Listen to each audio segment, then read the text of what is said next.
Good morning, everyone. It's 11:30, so I think we will get started. So we've got as much time as we have allocated for this excellent session. My name is Anna Guerro. I'm a PhD candidate at Griffith University and also a on-pause staff member here at UTS. Welcome to this hybrid panel session titled the 2025 ACFID State of the Sector Report, Australian Non-Government Organisations in a Fractured World. Thanks to everyone for being here.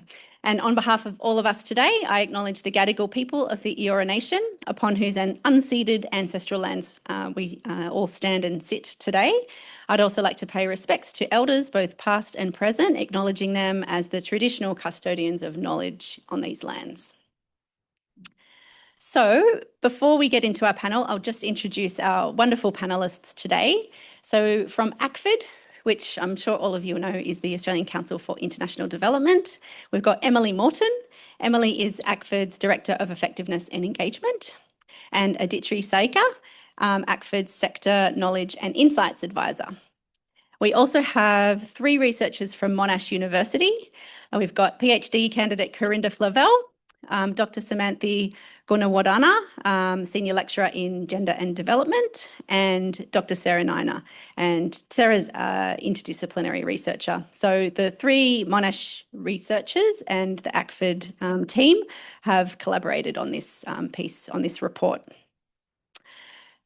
So we have 75 minutes for this panel session. I'll aim to keep us to time and also keep track of questions and comments coming through the app.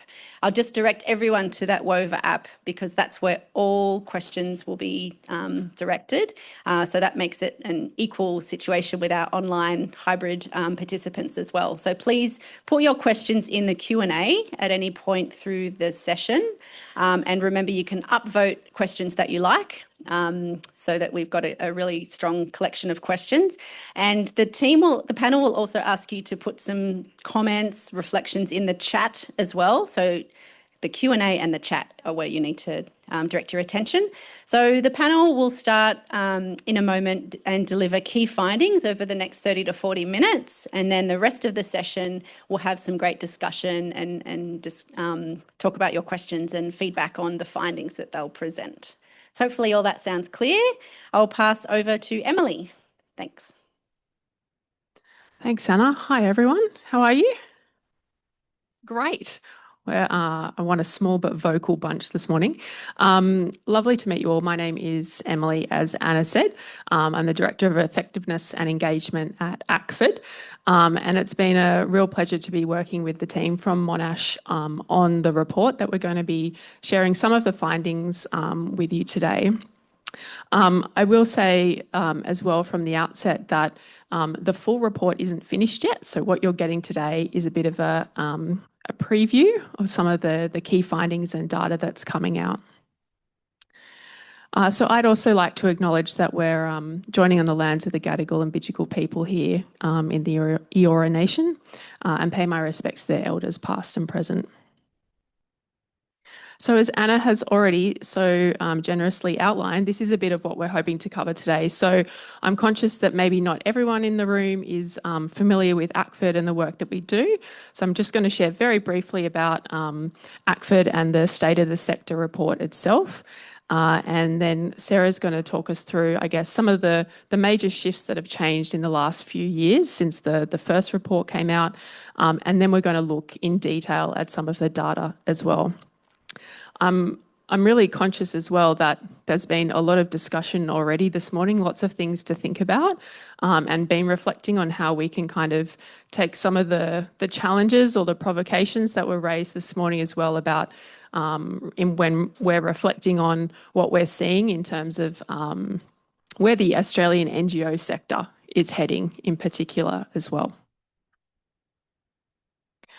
So really quickly, who is ACFID? Hands up if you've heard of ACFID before in the room. Few, okay, very brief. So we are the peak body for Australian NGOs that work in international development and humanitarian action.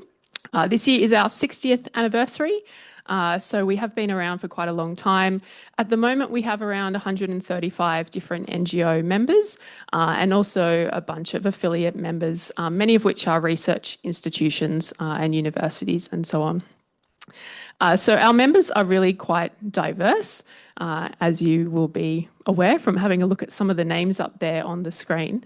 And they work from sort of international federations down to volunteer-run, very small NGOs that are maybe working in one community, working on one particular issue. So there's a real, when we're looking at the data today and what we're seeing from our membership, just to keep that in mind as well. One of the ways, and the reason I wanted to just share this at the start of the presentation today is when we do get into the data, one of the ways that ACFID thinks about our members is in terms of their size. There's obviously lots of different ways that you could categorise and look at the different types of NGOs that exist in Australia and that work internationally. One of the ones that we use is by size, and this is about how much money they disperse overseas to their programming.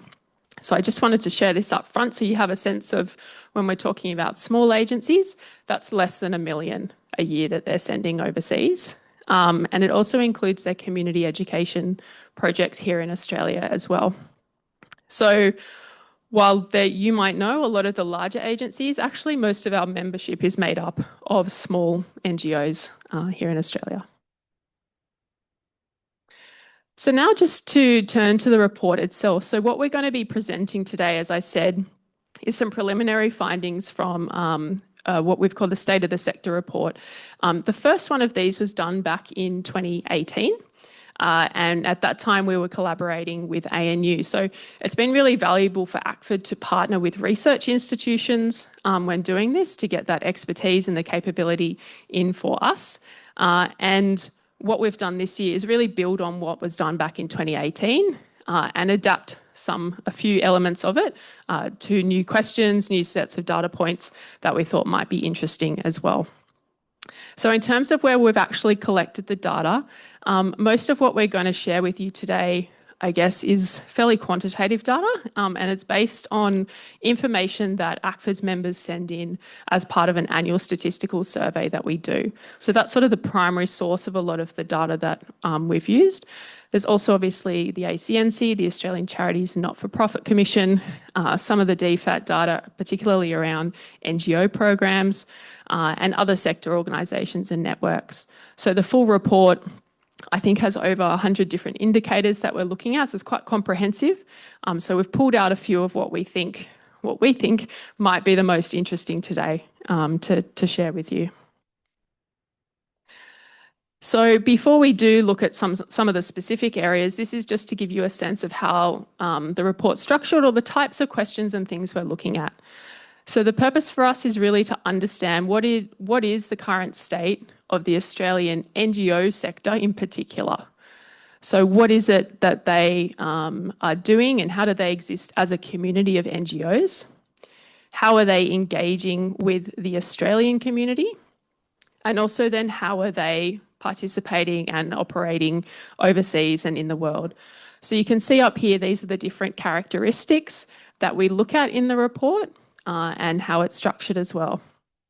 So today we're just going to be focusing on data that looks at these 4 characteristics here and just a subset of them as well.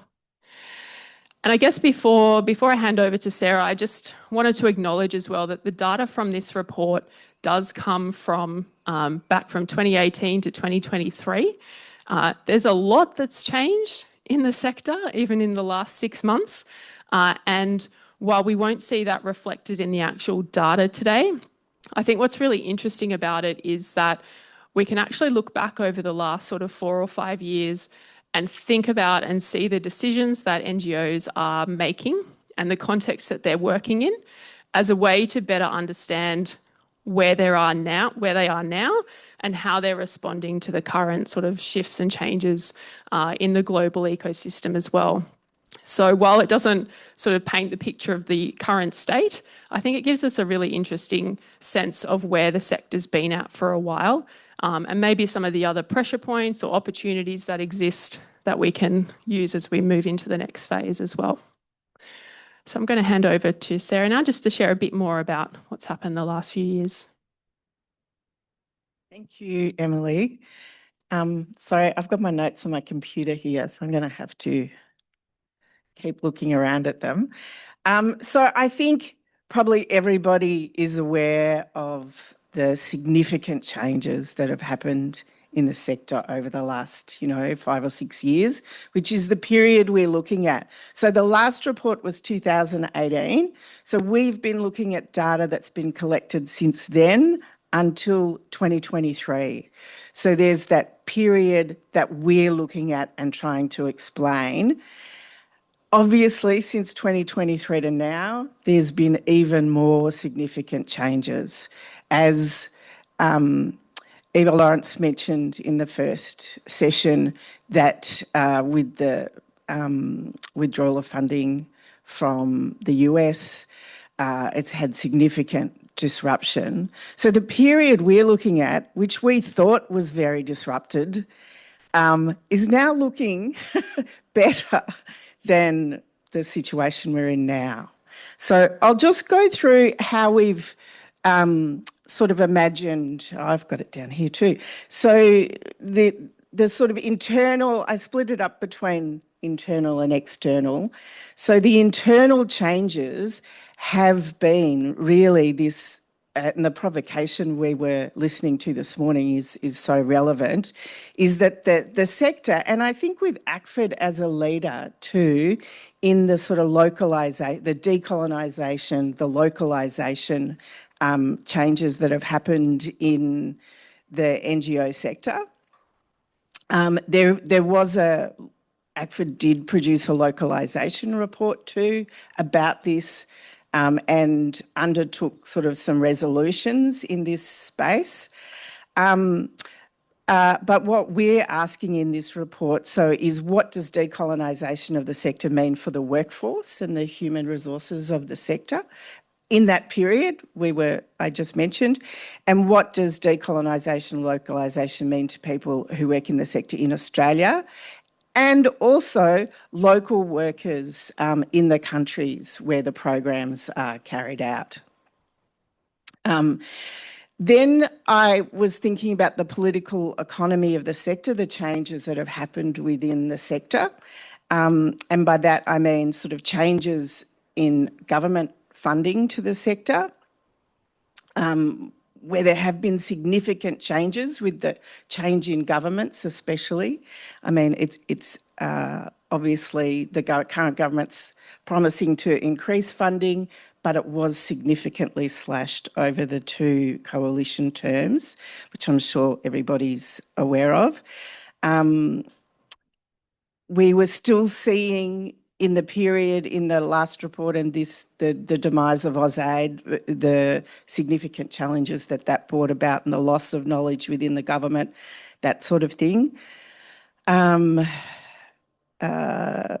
Change in government focus so that the development aid was being used as a matter of political statecraft and diplomacy, soft power, and a much stronger focus on the Pacific as opposed to other places in the world.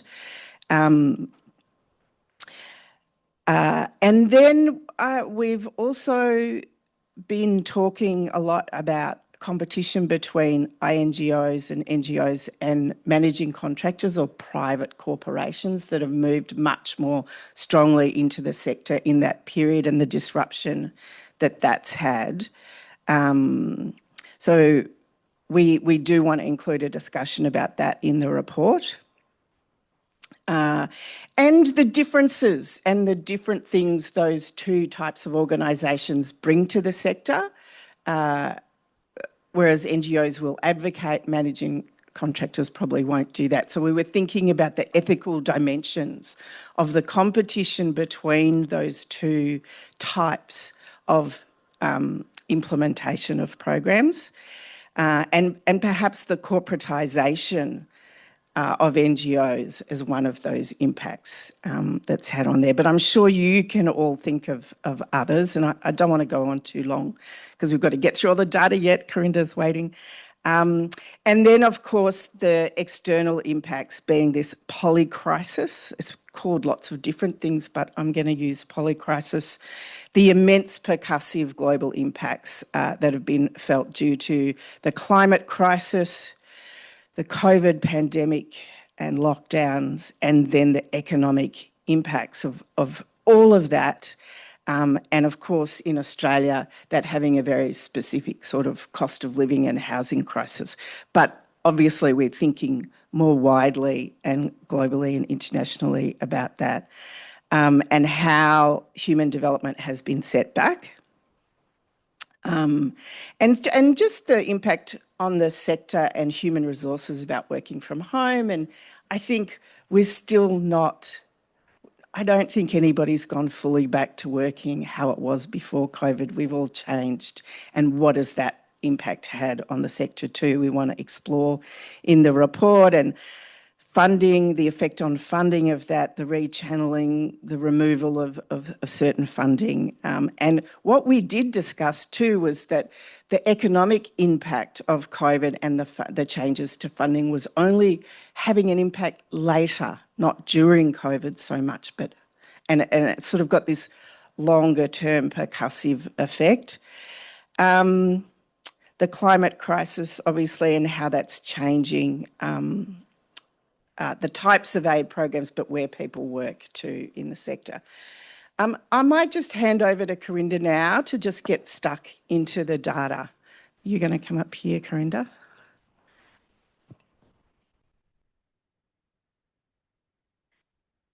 Hi, so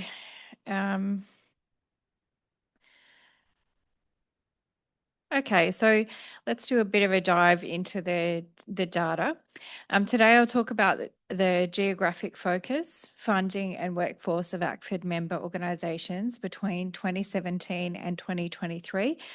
Now, sometimes I'm going to compare that data to the last report. The data from the last report went from 2013 to 2016. So while the report was released in 2018, the data was up to 2016.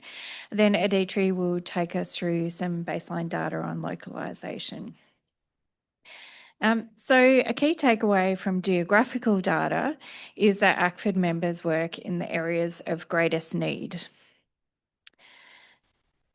And so let's have a look at the regions where ACFID member organisations work around the world and how that's changed. Here we compare inflation-adjusted figures for 2016 to the most recent reliable project data, which is from 2022. There were more NGOs that reported in 2016 than 2022. However, the difference in reporting from large organisations who have the biggest impact on aggregate figures was minimal. So the graph includes all regions where the total project funding exceeded 20 million in either of those periods. And there are some things that are notable. So the three regions that received over $200 million in funding for projects in 2022 were Africa, Southeast Asia, and the Pacific. And in both periods, almost all of the funding to Africa, West Asia, and Eastern Europe does not come from the Department of Foreign Affairs and Trade, henceforth referred to as DFAT, although I'm sure most of you already use that acronym anyway. So there has been significant increases in funding to Eastern Europe, which includes Ukraine, and West Asia, which includes Syria and Palestine, though important to note, this data is prior to the recent conflict in Palestine. And these increases are largely not funded by DFAT. So a further significant change has been an increase in project funds to the Pacific from 156 million in 2016 to 243 million in 2022. Interestingly, that includes both an increase of 39 million in DFAT funding, but also an increase of 48 million in funds from other sources. So there's been a decline in funding to projects in Africa, both DFAT and non-DFAT funded, global projects, and Latin America, though the change in Latin America came from one large organisation.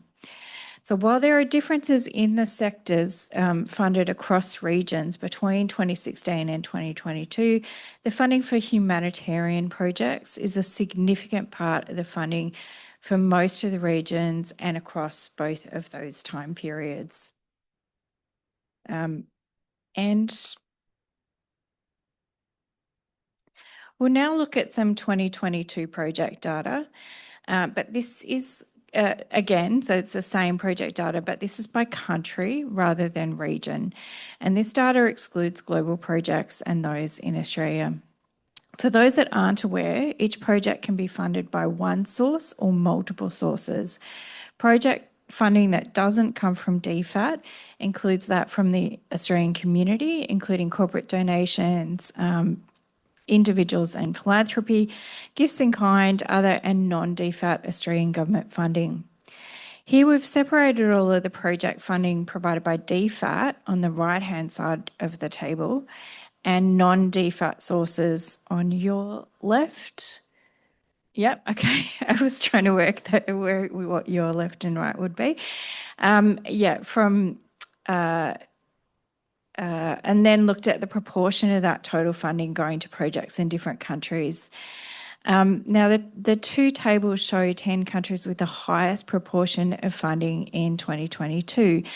And it does include the relevant figure for the country from the Human Development Index. And I think we all just heard in the last session about some of the issues in using these kind of ratings, which I absolutely acknowledge are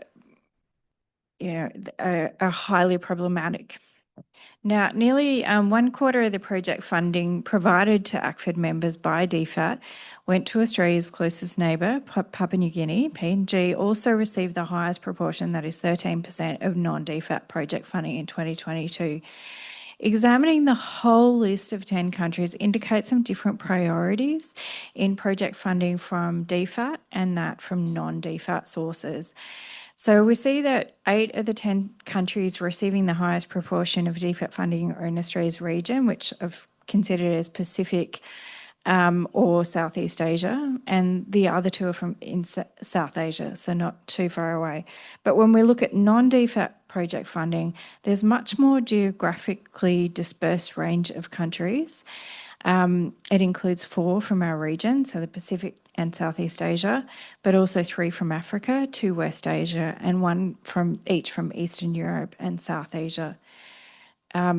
We also can see sort of differences in terms of responsiveness to conflicts outside our zone. So if you're looking at Ukraine, Lebanon, where there are many Syrian refugees in Lebanon, etc. So with the non-DFAT funding.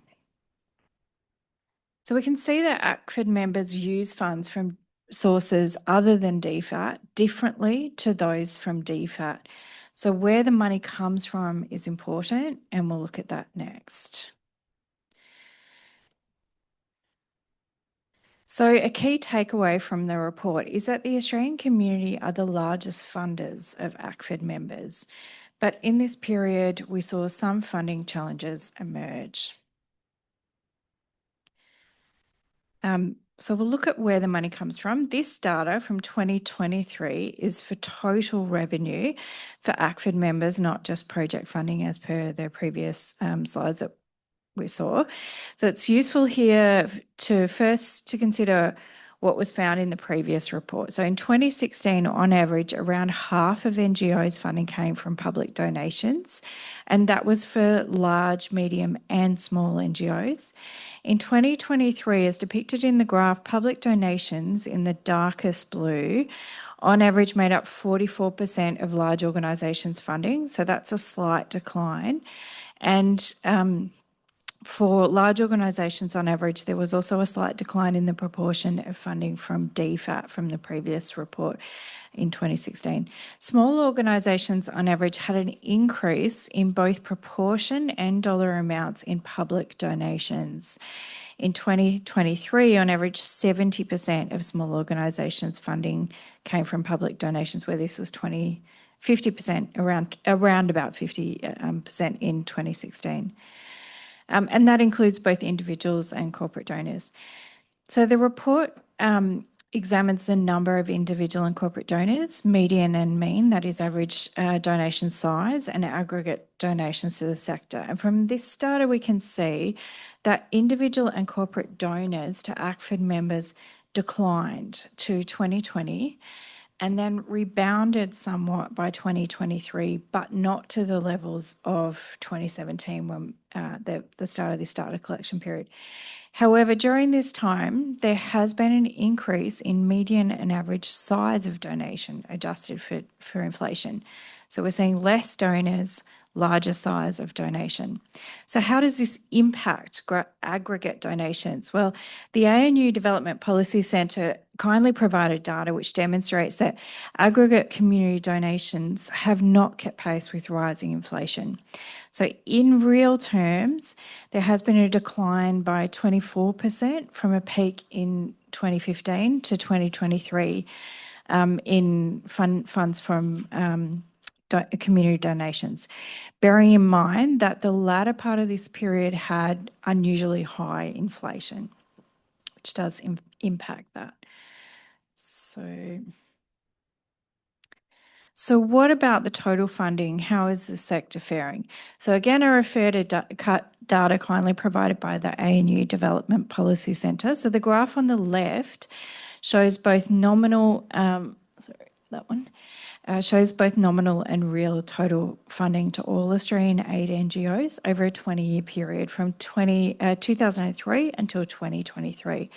And looking at real revenue, so that's inflation adjusted, and the red line on the graph, we see that there was a significant rise from 2003 to 2014, from around 1 billion to around 2.1 billion.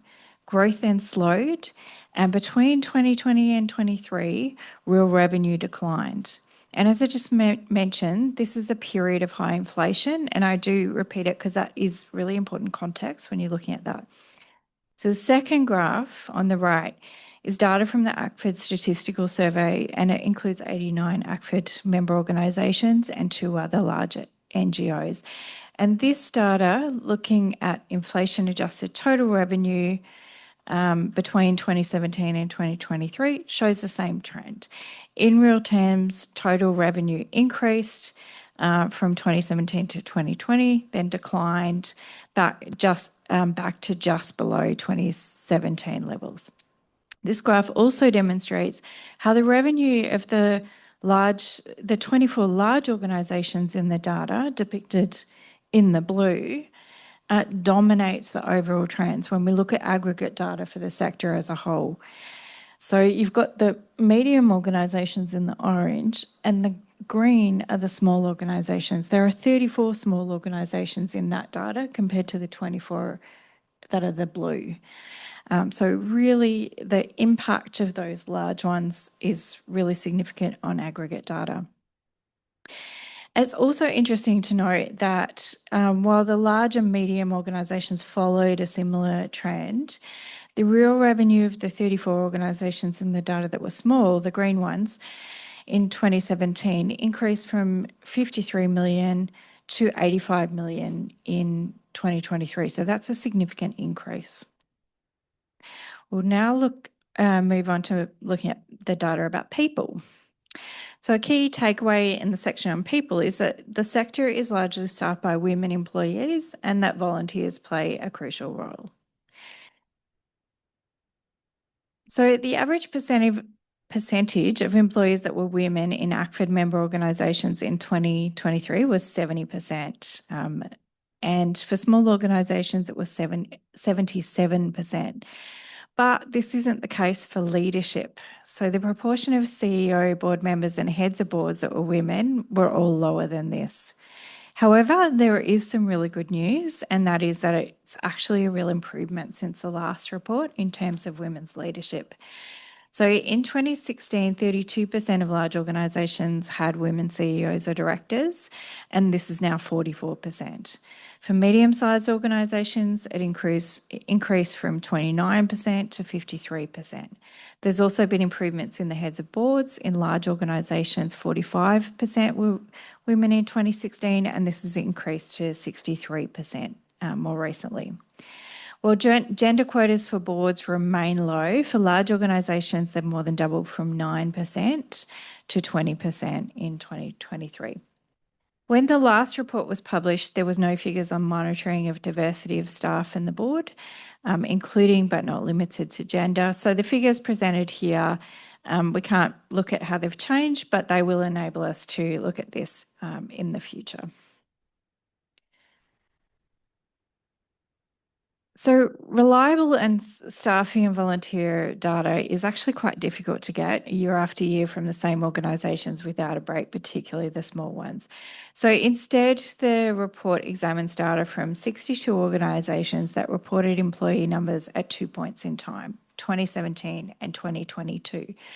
While there are many ACFID members it does include most large organisations, and they're the ones that employ the most staff. As is apparent in the graph on your left, the number of total employees, not FTE, not full-time equivalent, but the number of people employed in the sector, whether they be full-time or part-time, has declined by around 1/3 between 2017 and 2022. So this is in Australia.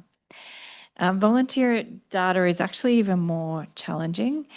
So the 73 ACFID members that provided data in 2023 indicated they had nearly 15,000 volunteers in Australia, which is a significant decline on the 24,000 volunteers reported in the 2016 report. But that included data from more organisations, so the actual figure needs to be viewed with caution. However, we do know that there has been a decline in volunteers. It's the extent of the decline that's a bit harder to track.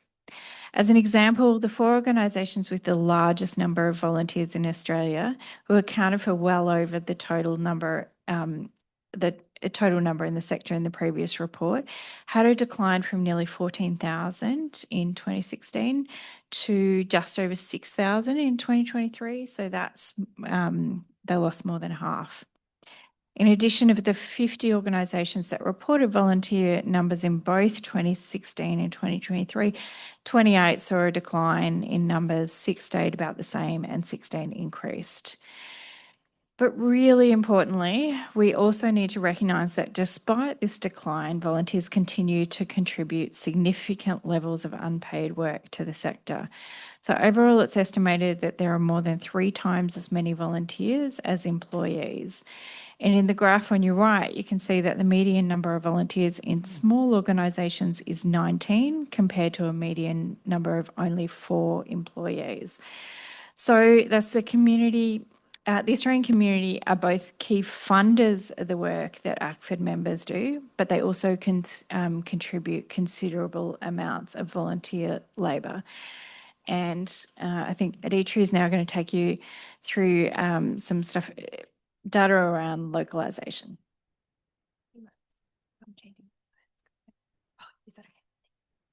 So the final area of data that we wanted to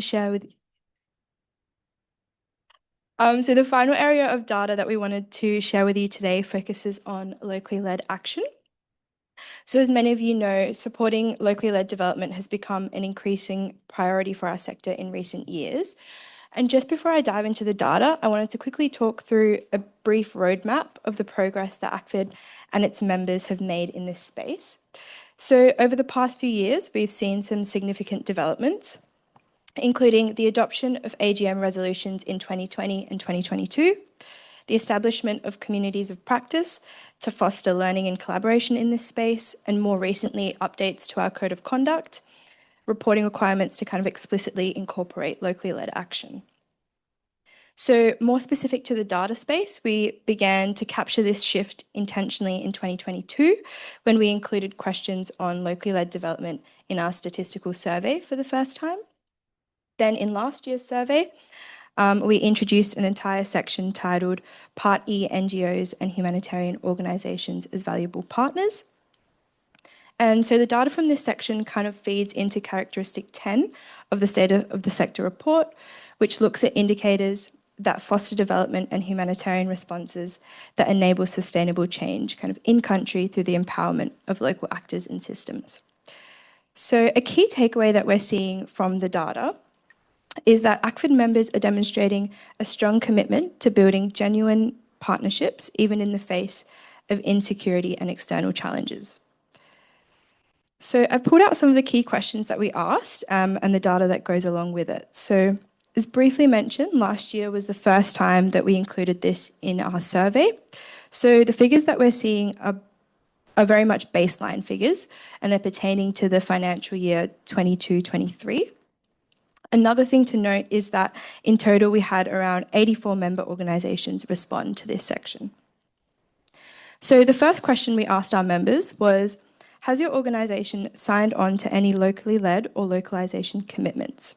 So this was a multiple choice question, and organisations could kind of select from the following options. So we had an external commitment, which we did provide some guidance around, and we defined as things like the Grand Bargain or Charter for Change. We had an internal commitment or policy, a combination of both, or they could also answer no or unsure. So the chart shows the results from this question, where you can see that 37% of organisations said that they don't have any type of commitment, whereas we had around 53% that indicated they have some form of commitment in place. And from this, internal commitments and policies were the most common type. So we do anticipate that these figures will actually rise over time, particularly around the internal commitments, because as of last year, in our Code of Conduct reporting, it's now a requirement for members to demonstrate an organisational commitment on locally led action.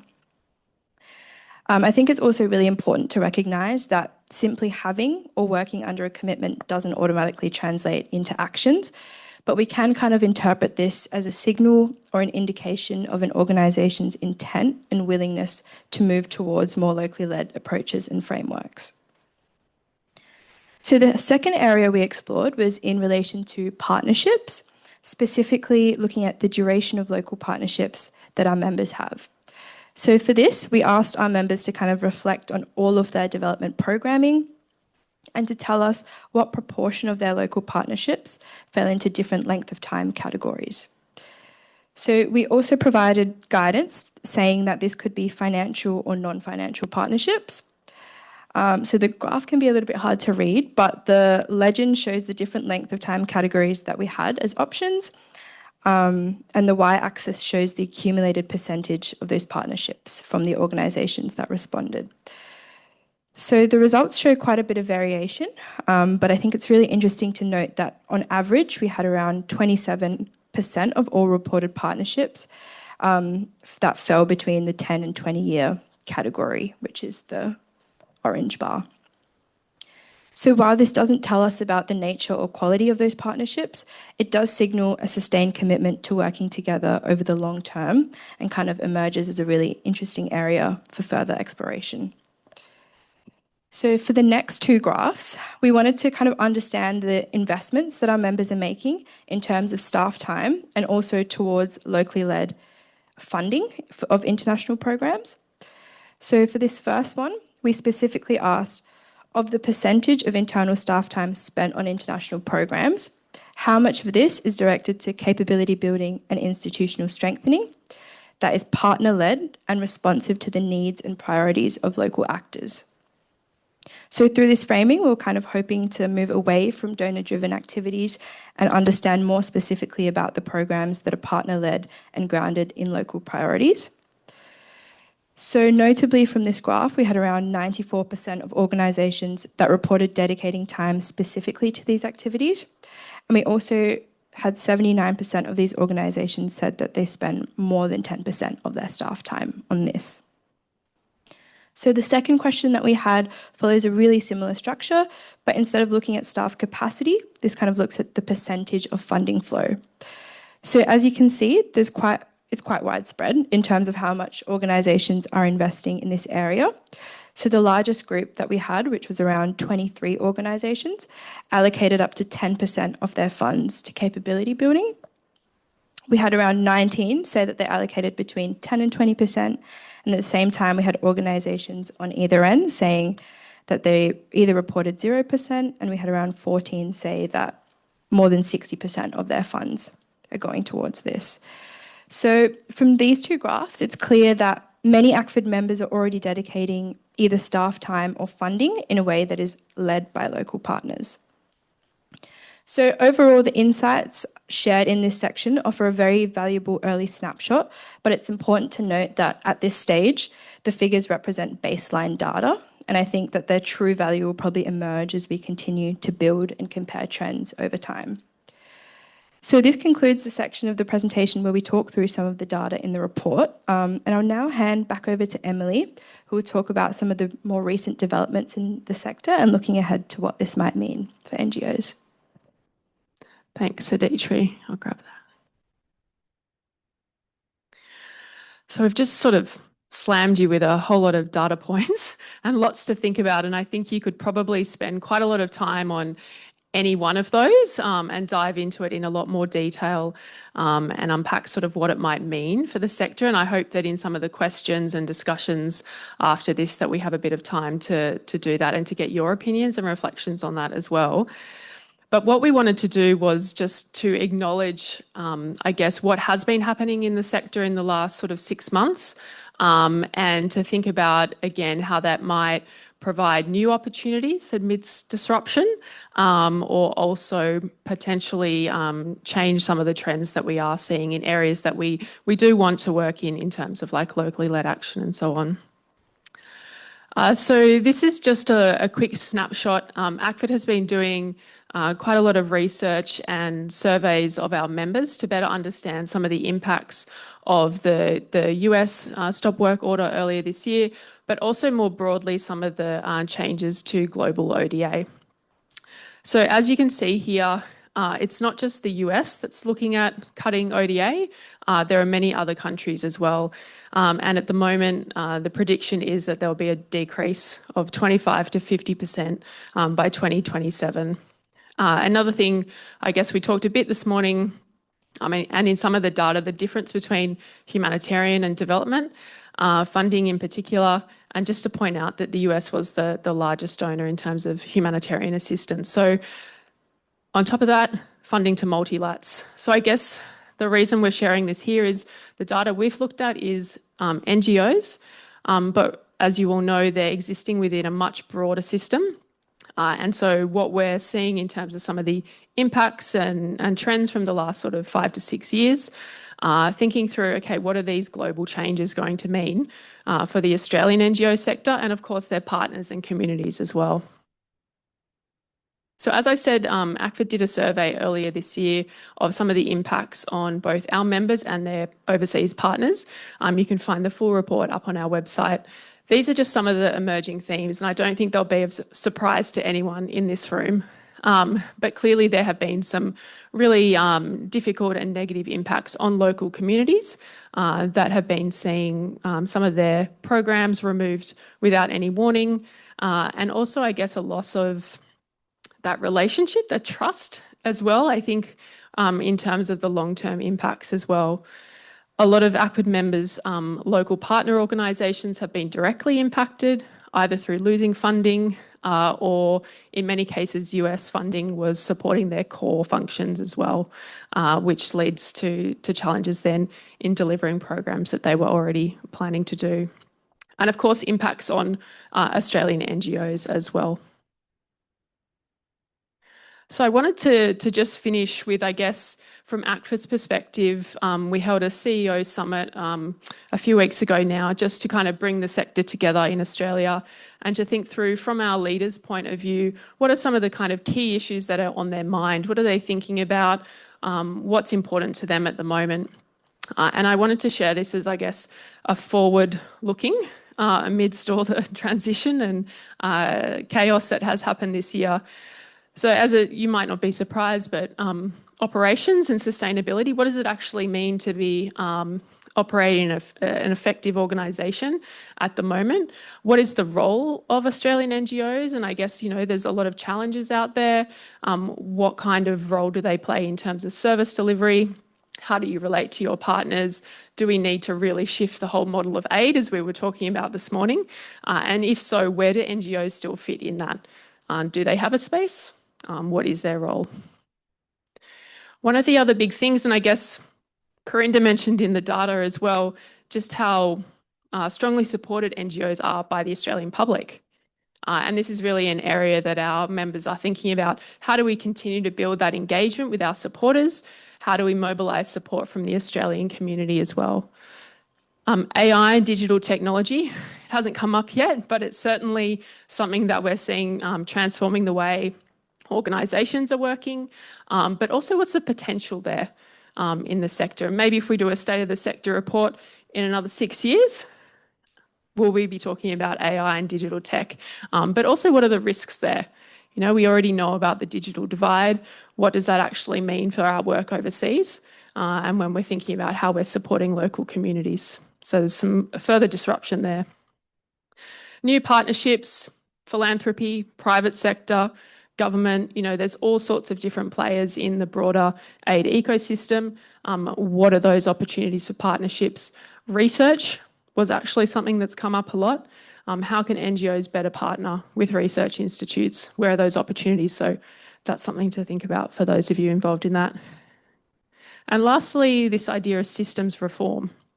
This has come up as well, I guess, in thinking about ODA as one way of solving and dealing or putting funding towards some of the problems we really care about in the world. But there are other potential systemic reforms that we could look at. Things like tax reform, debt relief.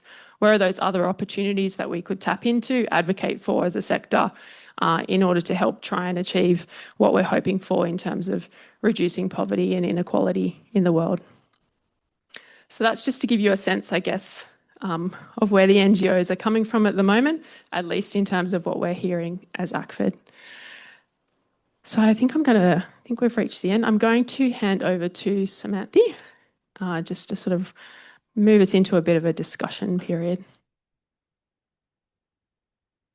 Thank you very much. I've got all your questions on the poll here. I just also want to contextualise this with one comment, and that is we're entering into a really kind of troubling period to be a civil society organisation, both in Australia and especially for a lot of our partners overseas. So if you look at the civil society sector monitors, you'll see some really depressing kind of indicators, which we haven't captured in the report, but I think it's something that we all have to keep in mind. So the capacity for us to act, or for NGOs to act in partnership, may also be contested in some spaces. It already is in a lot of spaces, and a lot of our local partners kind of have to deal with those safety and risk issues, but it's increasingly so. And I think that's probably something that kind of frames all of this, and it's related to that systems reform as well. So let's go through some of your questions. We also had some questions for you, which we put in the poll. If you have a look, there's 4 questions, and it's really about if you've worked in an NGO or are currently working in an NGO, to just think about whether any of the themes and the patterns and trends that we've outlined in the report actually resonate with you or your experience. And the other thing to think about, and I think it's interesting that we've kind of entered on this futures note, but you know, where we are today, looking back to this period that we've covered, if you were in an NGO, you worked with NGOs, are there any strategic choices or decisions you would have made differently at that time, knowing where we are now, the state of the world, and so on? Are there any different choices we might have made, either as a collective, like an association, or even in your individual organisations, that you feel maybe would have made a difference, right? We'll come back to the polls in a moment, but we'd love to hear those answers. Some of these questions I can't answer, so I'm going to have to hand over to my colleagues. The first question is actually, maybe if we can sit up here, and I'll stand to the side here, or we can all linger on the stage. Has the decline in NGO Australian workforce numbers been counterbalanced by increases in local staff overseas? That's a really important question. In fact, is it just, we're not just seeing a transfer of human resources or resourcing? Is that what's happening, or can we say that with the statistics that you all have? I don't think that we have the data to answer that properly at the moment in terms of whether either there's been an increase in terms of local staff. Some of our member organisations are based overseas. So when they are talking about their staff, they will be nationals working in that country. But I think, yeah, I don't believe that we have the data. But Corinda, you might speak to that. Yeah, I was just going to say, I think that the graph that I put up then was their Australian, was the staff paid by the Australian organisation. But yeah, no, we don't. But it was actually something that we have discussed as well, that figure doesn't necessarily mean that there are less staff doing the work. It may do, or it may also mean a change in the way that the work is done. Yeah. It is something to consider for future surveys though, isn't it? I think that's the other thing we've been talking about too. How would this data or these findings make us think about what future questions the survey or additional modules that might be included in the survey that would be useful? Anybody else?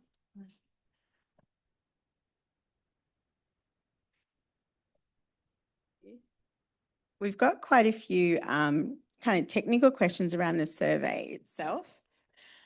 I'm just wondering, I mean, these are easily answered. So is there data on who responds to the survey and what influence would that have on how the response is shaped?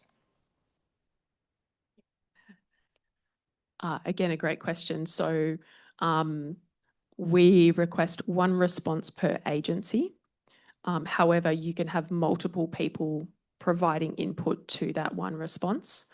So I do understand we don't collect the name or role of the person completing the survey.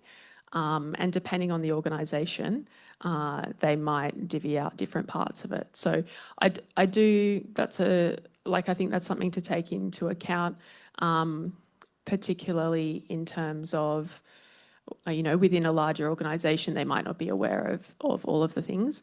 I will say that most of the questions are sort of fairly like quantitative in terms of counting numbers and do you have this or do you don't. So I think while it might be a factor, I think generally if people are unsure, they will go and ask someone.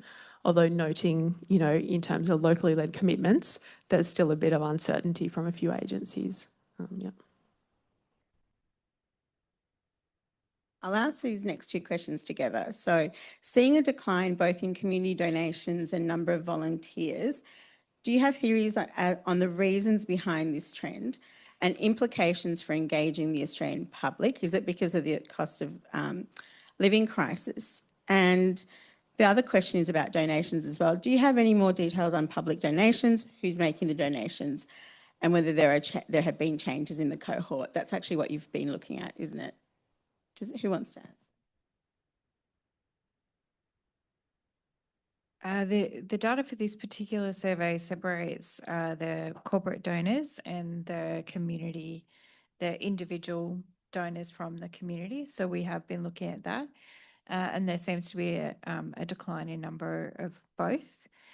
Some of the decline in corporate donors, and I think this is sort of important to recognise that sometimes we had a big decline in that came from one organisation that had an event that, attracted large numbers of corporate donors and made a strategic decision to no longer continue that. And the large organisations really impact on some of these figures. And that's a challenge for us in a way when we're looking at aggregate sort of things from this data. So we do have a breakdown between corporate and individual, but from this survey, we don't know beyond that.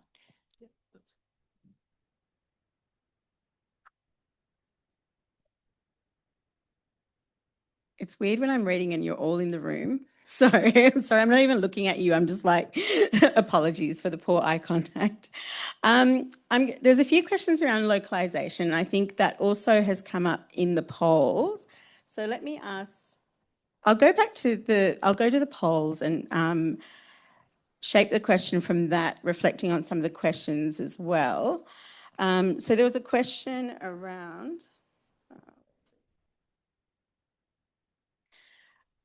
what questions or themes would you like to explore further? And given that there are a lot of questions about localisation and the details around that, I think these are really important questions. So what they would like to see more on is systems reform, increasing solidarity as the way forward rather than the service model, and the role INGOs see themselves playing to be accountable allies to localisation. And I guess that comes back to this question around systems reform. I don't know who would like to, that's more of an ACFID question than a Monash one, I think. I can frame it by saying that this is certainly one of the big questions for us in international development, right? Yeah, it's a big one. I guess some of the questions that I'm seeing here too, in terms of how do we define localization, what does it mean? Like that's a consistent challenge. So one of the processes that we went through, as was mentioned, is we did review our code of conduct. And for us as the ACFID membership, that's sort of the glue that holds us together, I guess, in some ways. And as part of that review process, there was a lot of discussion and consultation about how do we actually define locally led action in the code? What does it look like? How do you translate that into a standard? Like that everyone needs to meet, from the large international NGOs down to the tiny volunteers. So there was a lot of discussion, robust discussion. I couldn't tell you off the top of my head, but within our code, you can have a look. There are definitions in there that the membership agreed on. There were definitions around what a local actor means as well. But as you know, these continue to be contested. I'm sure over time they will change. So we use the definitions that the membership agreed to in terms of then in the survey, how that was defined. But I think this is a space and potentially an opportunity for collaboration too, in terms of, you know, we keep our eye out and are very familiar with lots of work like that HAG does in the Pacific around different ways of measuring changes in localization over time. It's a really complex area. And for us, I guess, as Aditri shared, this is like baseline data. This is our first attempt to try and do this. And I know, you know, looking at other donors and different organisations, everyone's trying to think through, well, how do we track over time? Are we getting any better at this? So I think there's lots of different ways that we could do that, but it's certainly something that the sector's kind of trying to think through. I'm just going to ask people in the room if they'd like to ask a question instead of typing it on your phone. I can see, are you typing a question there? No, just messaging. Sorry, yes.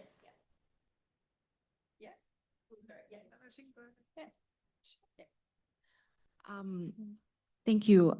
My question, and you didn't actually share any data around this, but you noted that you were collecting information around just the INGOs versus NGOs versus private sector, and the ethical dimensions around that.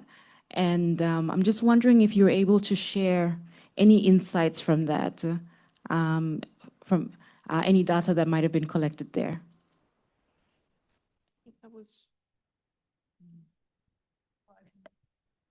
We were looking at data collected elsewhere about comparing the funding and where the money was going.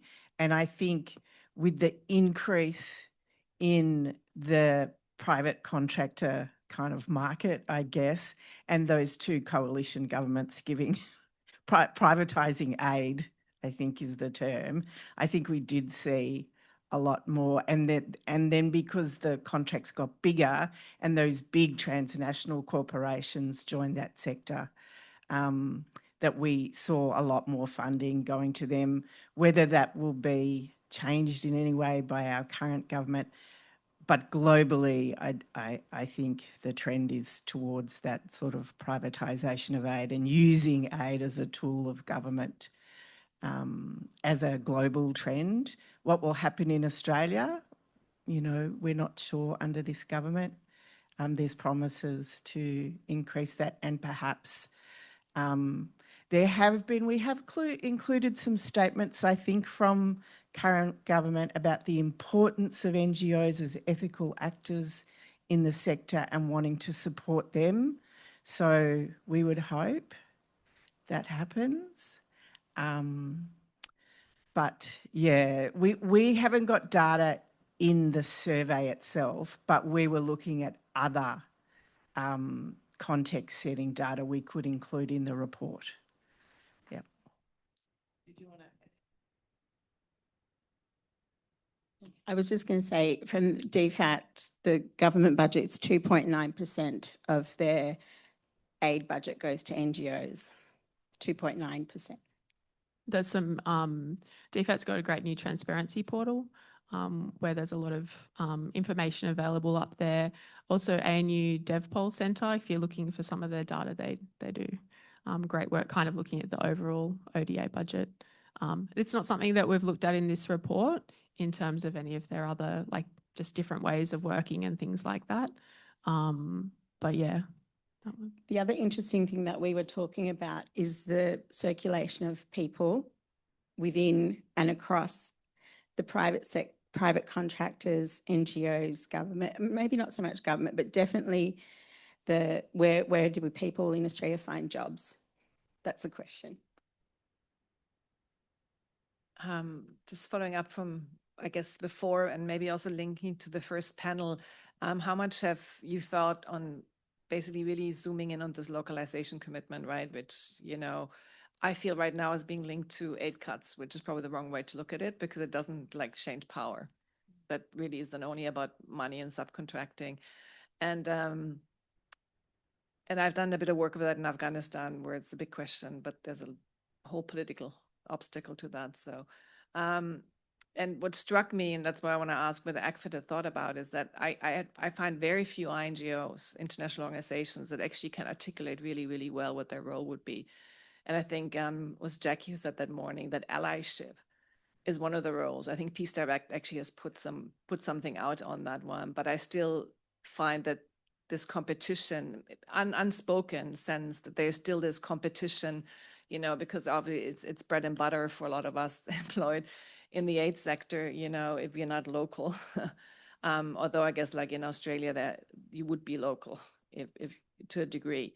So, I mean, how much does ACFID try to tackle that above and beyond its code of contact? Because I think it is actually quite confronting for some NGOs because it does kind of challenge their very existence. And I mean, maybe that's why after over a decade of the grand bargain, we still really have barely scratched the surface of getting there, so. Yeah, I mean, it's a sort of existential question for, as you say, people whose livelihoods and have worked in the sector. So it's a personal kind of issue for people as well, and that's, I think, part of the challenge in trying to move past that and sort of have that bigger picture. So ACFID is working with our members quite a lot. This is a key focus for us. So the Peace Direct research, we have connected with Dylan Matthews, who's been leading that and sort of workshopping and talking with members about it. One of the other pieces that we've just finished off is sort of mapping out to take the potentially more abstract definitions and commitments at an organisation level into tangible actions. What does that actually look like when you're doing M&E? What does it look like when you're thinking about how you're funding your part? Like, so breaking it down. So we are working, but I agree it's a long-term conversation, and there's an opportunity potentially amidst disruption to think through some of that and to rethink what is the role of my organisation as leaders. It's a difficult, you know, question to ask. It was mentioned too this morning, you know, what's our exit strategy out of here? Do we no longer play this role? in service delivery? Do we shift to advocacy on systems reform, which is, you know, for many agencies is completely different? Or do we just play that some of those different roles in terms of, you know, supporting from the background, like providing some of that admin support? Like there's multiple ways. There's also recently some research that's come out in terms of the NGOs, like not just as intermediaries, but actually kind of providing that, do they purely do funding and support in that way? So there's kind of different, I'm not sure if I'm answering your question, but it's certainly for us at ACFID, it's an active question, something we're continuing to try and work through as everyone is. So do organisations like Piango, which we've discussed, do you think they'd play that role as someone that would keep allies accountable? Is that the sort of thing you talk about with them? Yeah, that's a great question. So Piango, the Pacific Islands Association of NGOs, they're the regional peak in the Pacific. ACFID is a member of them as the Australian peak. They're doing their own work as well. There is a role for them. They have many roles in the region. But I sort of think it's almost up to the Australian NGOs to keep themselves accountable, in the sense that I think in some ways we know what we need to do. We know where we should be heading. So is it their role to do that? I'm not sure. I'm not sure what they would say too. And they have certainly been active in HAG and with other groups in doing research and trying to unpack what that means from a Pacific perspective. What do we actually mean by it? What do they want to see? So we certainly are talking to them in that context. And I think for us, yeah, there's a conversation that needs to happen at the Australian NGO level, as well as then kind of obviously hearing from what others are wanting. Yeah. Thank you. We've got about 8 minutes left. There's a question I think that's quite important for us to look at. Why spend all this time and energy on this report? How do NGOs and funders respond to the report, and how will this report practically shape the sector? Maybe we should ask Matthew as well.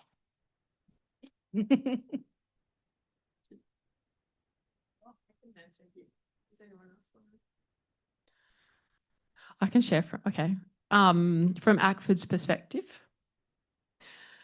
I think like any report, there's multiple ways that you can use. So for us, this is the second time we've done it. So it is our first opportunity, I guess, to look back and see how some things have changed.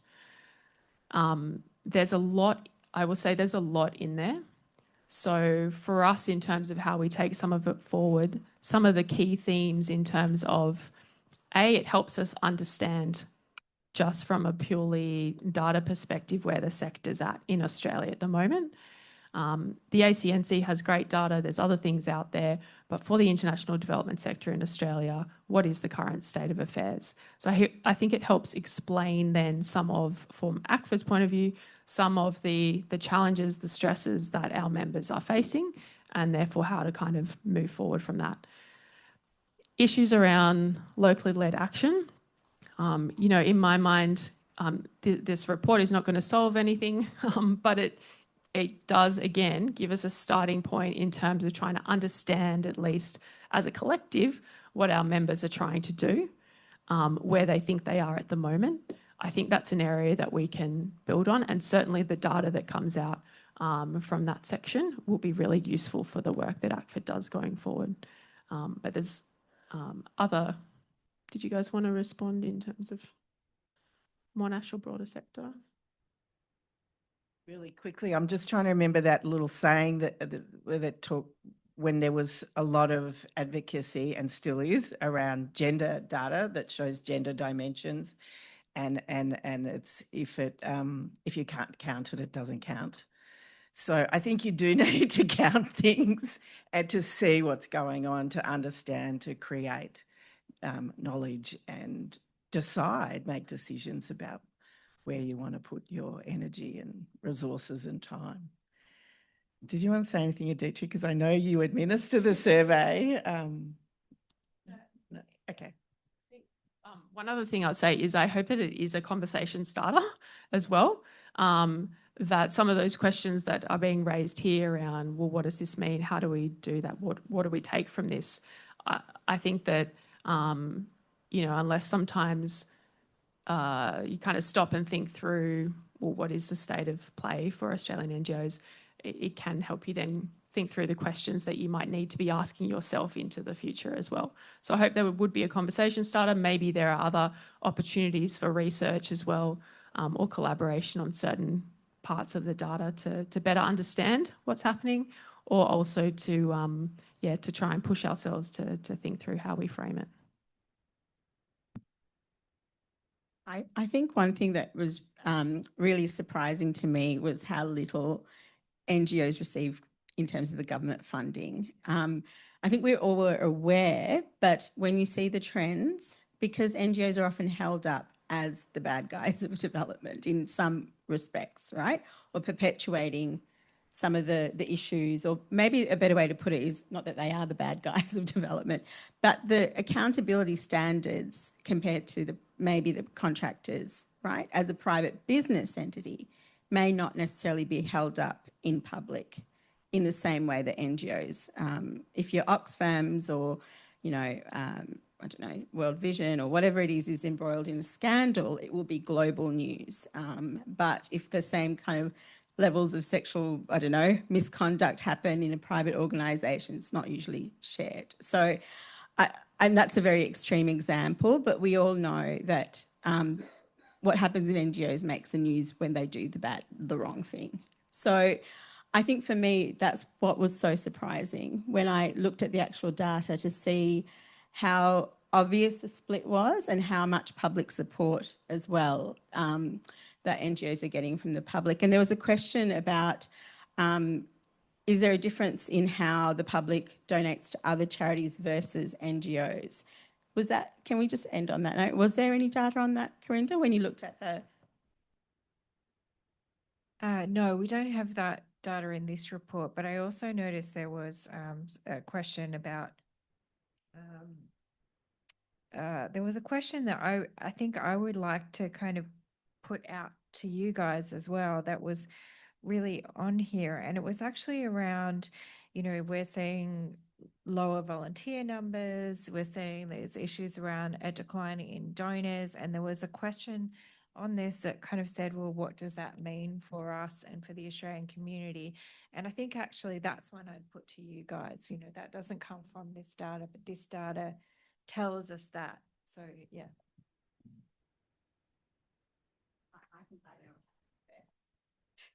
If most volunteers are women and we look at what happened to women's experiences during COVID, we know why they're not volunteering more, unfortunately. That's a whole other research panel. Anyway, thank you so much, everyone, for joining us. Should I let you sum up? Great. Thanks so much for the great questions. Sorry to stand in front of you. I'll come over here. For both online, for the online audience and for those in the room, thank you so much. Thank our wonderful panel. I'm sure you'll all agree it's been very thought-provoking, so let's give them a round of applause.